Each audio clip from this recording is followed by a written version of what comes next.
ever feel like you're just swimming in information, always trying to keep up, or maybe just feed that curiosity? It's a lot.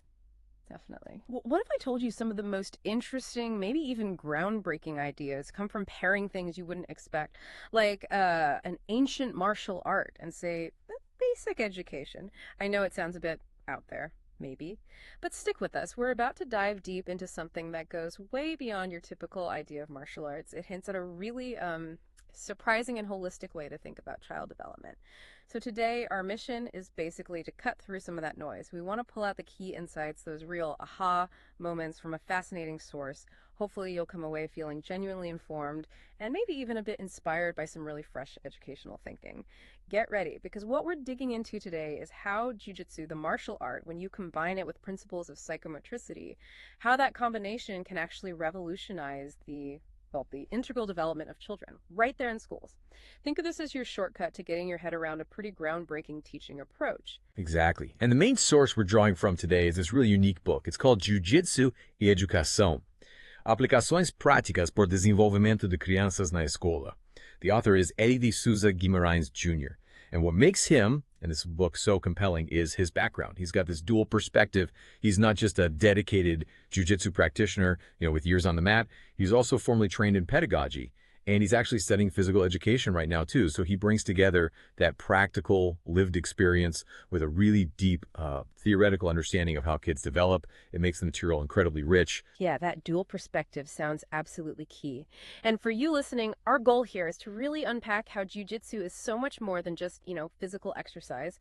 We're going to explore how it actively helps build cognitive skills, emotional regulation, social growth. And this isn't just theory, it's backed by some compelling research and practical ideas you could even imagine using in a classroom. By the end of this, we really want you to have a solid grasp of this, transformative approach. Okay, so let's unpack this link. It is surprising, isn't it? We often think of martial arts as purely physical, right? Punching, kicking. But the book traces jiu-jitsu way back, feudal Japan. It was a whole hand-to-hand combat system for samurai. And the name itself, jiu-jitsu, it means something like gentle art or soft technique. The whole idea is using your opponent's force against them, not just raw strength. So that philosophy of softness, how does that become something valuable for a kid's development? That seems like the big leap. That's a great question. And it really gets to the heart of why jiu-jitsu is so adaptable. That softness idea, along with others the book highlights like control, balance, adaptation, flexibility, even economy of movement. They allow jiu-jitsu to be useful way beyond just fighting. I mean, think about it. Using an opponent's force. In school, that could translate to teaching kids how to leverage a situation, not just, crash into it head on. It's about finding the path of least resistance sometimes. That's a huge life lesson. And the focus on control and balance, it's not just about not falling over in a match. It directly helps a child's motor coordination, which can actually reduce injury risks in general play, and it teaches them efficient movement, which is useful everywhere. Wow, okay. So it's less about learning specific moves and more about learning strategic adaptability. Yeah, that's powerful for a classroom setting. But let's broaden out a bit. Beyond the philosophy, what does the research actually show? What are the general benefits of jiu-jitsu for kids, physically and mentally? Oh, the evidence is really quite strong. Physically, yeah. Studies consistently show big improvements. There's research showing a really high percentage of kids showing significant gains in motor coordination after just a few months of martial arts. It builds both fine and gross motor skills, definitely enhances balance, and improves body control quite dramatically. And like I said, that body control helps reduce injury risk just in everyday running around, too. Right, so it's building that fundamental physical literacy. It's not just about creating future athletes or fighters. That makes a lot of sense. Does it go beyond coordination, though, like healthy habits in general? And what about the mental side? That seems just as important. Absolutely. Yeah. The physical side definitely connects to healthier habits. Studies link structured activities like jiu-jitsu to lower rates of childhood obesity, better health patterns overall. That's pretty well established. But yeah, the mental benefits are, I think, equally compelling. Maybe even more so. Think about the structure of jiu-jitsu learning techniques step by step, earning belts. It's progressive. That creates this tangible sense of accomplishment. And that leads to really significant boosts in self-esteem and confidence. You see kids stand taller. It's quite transformative. And it's not just feeling good about yourself, surely. It must instill some serious discipline. Self-control, too. How does jiu-jitsu manage to teach things like patience and perseverance in a way that sticks, outside the gym or the dojo?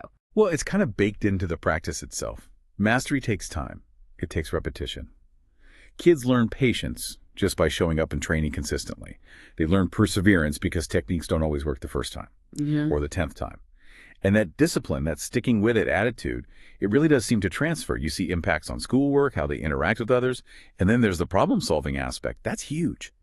During training, especially sparring or rolling, kids face constant challenges. They need quick thinking, strategy. They're analyzing, adapting, making decisions constantly under pressure. There's data out there suggesting sports that involve strategy and adaptation significantly improve kids' critical thinking and problem-solving abilities. It's like this dynamic puzzle they solve with their bodies. A physical challenge that's also a mental workout. I like that. Okay, this brings up a key term you mentioned earlier, psychomotricity. How does all this connect? For anyone listening who isn't familiar, maybe you could just clarify what psychomotricity actually is and why it's so central here. Right, yeah. Psychomotricity. Think of it as the bridge between mind and body. It's this fascinating way our brain and body are constantly talking to each other, how every move we make influences our thoughts, our feelings, how we relate to the world, and the other way around, too. So it's not just about physical movement. It looks at how motor experiences, moving, touching, interacting physically, how those shape and are shaped by our thinking, our emotions, our social skills.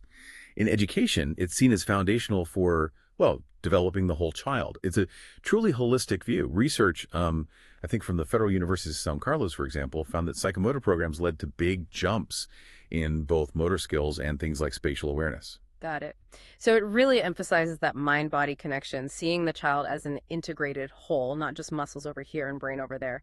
Does psychomotricity also play a role in things like emotional regulation, how kids see themselves? Oh, absolutely. It has a deep impact there. Studies show kids in these kinds of programs get significantly better at handling frustration, at regulating their emotions. And you can imagine how that makes for a much more positive learning environment, right? And you're right about self-image, too. It's not just emotions. Influential figures in child development, like Jean Piaget, argued that this interplay between motor skills and thinking is absolutely crucial for building knowledge. How we interact with the world physically helps us understand it mentally, and modern studies back this up strongly. Activities that combine motor challenges and cognitive tasks tend to improve overall academic performance and problem-solving skills. That makes so much sense. It almost feels intuitive, doesn't it? How we move affects how we think and feel. Yeah. So how does Jiu-Jitsu specifically kind of bring this psychomotricity concept to life? Where's the practical link? Well, the techniques themselves are very psychomotor rich. Think about things like learning how to fall safely, doing rolls. These directly improve body control and spatial awareness. There's research showing these kinds of activities build better motor coordination and body awareness.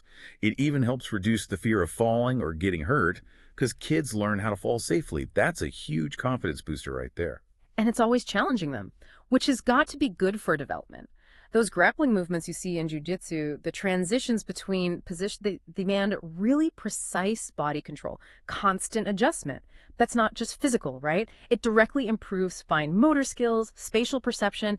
Studies back that up too, showing grappling helps kids plan and execute complex movements, which is, well, crucial for cognitive growth. When you compare it to other activities, maybe gymnastics or swimming, or even other martial arts like karate, they all emphasize body control and spatial awareness, sure. Yeah. But jiu-jitsu's focus on dynamic, unpredictable situations, that constant strategic decision-making, that seems to add a really unique cognitive layer. That's a great point about the dynamic nature. Yeah. And for me, that strategic decision-making piece is where jiu-jitsu really stands out from a lot of other physical activities.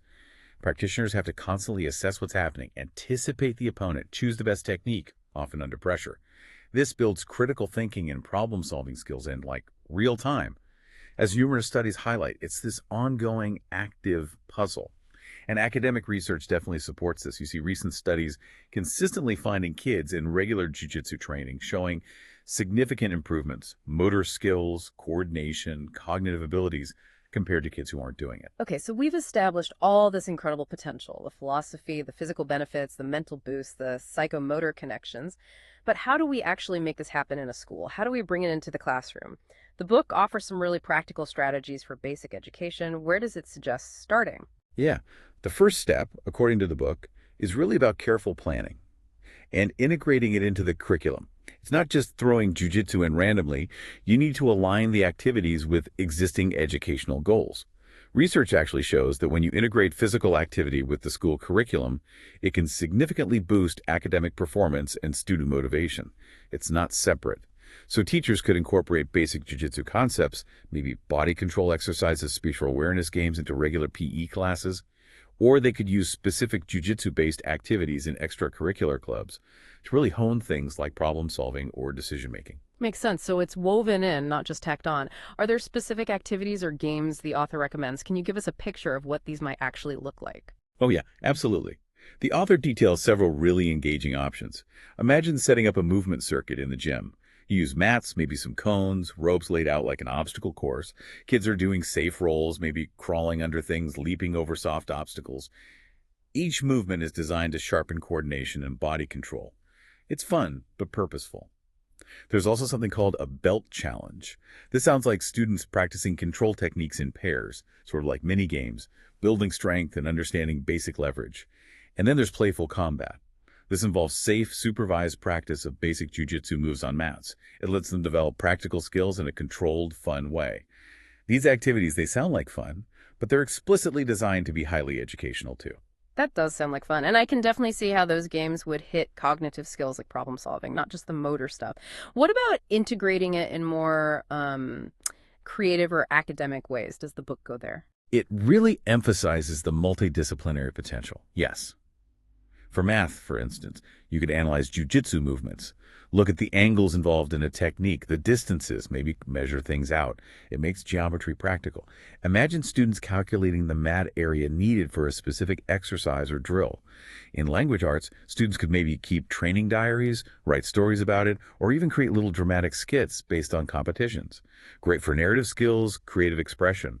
For history, they could research jiu-jitsu's fascinating journey, from feudal Japan, its evolution, especially its transformation in Brazil through the Gracie family. They could make timelines, presentations. And science too, I suppose, exploring the physiology of it all. It's exactly. Science offers a great link, exploring the physiological effects of the exercise. Teachers could do simple experiments, measure heart rate before and after training, talk about the cardiovascular system, muscle strengthening. And for arts, students could draw or paint representations of jiu-jitsu movements or, like you said, dramatize combat situations. Fosters creativity and that all-important body awareness. These kinds of integrations really promote a holistic learning experience. It connects the academic stuff with physical and mental development in a really tangible way. Now, for teachers to do this well, the book rightly points out that adequate training is vital. It stresses the need for courses, workshops focused specifically on applying jiu-jitsu concepts in an educational setting. Collaborating with experienced jiu-jitsu instructors is also highly recommended to adapt techniques safely and appropriately for school kids. And of course, like any good teaching, continuous assessment and adjustment are key, making sure the activities are hitting the goals and meeting the kids' needs. And all of this, it sounds like it's really well supported by research, which I think is crucial here. Yeah. What does the broader evidence actually say about the impact? Are these benefits measurable? Oh, they are very measurable. The evidence base is incredibly strong and specific, particularly studies coming out of Brazil, where this integration has been explored quite a bit. You see studies from multiple universities showing significant quantifiable improvements. For instance, motor skills, often improvements of over 20%. You see jumps in both gross and fine motor skills. Beyond the physical, the mental health benefits are quite remarkable. Studies report things like anxiety reduction close to 80% in some cases, and really dramatic increases in self-esteem and self-confidence, sometimes 85% or even higher. Cognitively, you see attention and memory test scores going up significantly, maybe by as much as 30%. And socially, there are documented gains in things like empathy, cooperation, respect among peers. It even seems to boost school engagement overall. There are reports showing increased attendance in PE and even a noticeable drop in school dropout rates among kids involved in these programs. So yeah, these aren't just fuzzy feel-good benefits. They are demonstrable, real-world results backed by data. And this really hammers home the main point, doesn't it? That integrating jiu-jitsu with psychomotricity, it really does offer this powerful, evidence-backed way to support holistic child development in basic education. It's clearly not just about learning self-defense or getting exercise. It genuinely impacts a whole spectrum of benefits from those foundational motor skills and coordination, right through to crucial emotional regulation, complex problem solving, and essential social skills. It really does seem to nurture the complete child. Absolutely. And as we wrap up this deep dive, it kind of leaves you with a thought, doesn't it? Consider this. If a discipline like jujitsu, which, let's face it, comes from ancient combat, but is focused on strategy and control, if that can offer such profound, well rounded benefits for a child's development, physical, cognitive, emotional, social, then what other unexpected practices might be out there? What else holds untapped potential for transforming how we learn and how we grow? It really encourages you, I think, to think more broadly about what education even means and where truly valuable learning experiences might be found. Maybe, just maybe, far beyond the walls of a traditional classroom.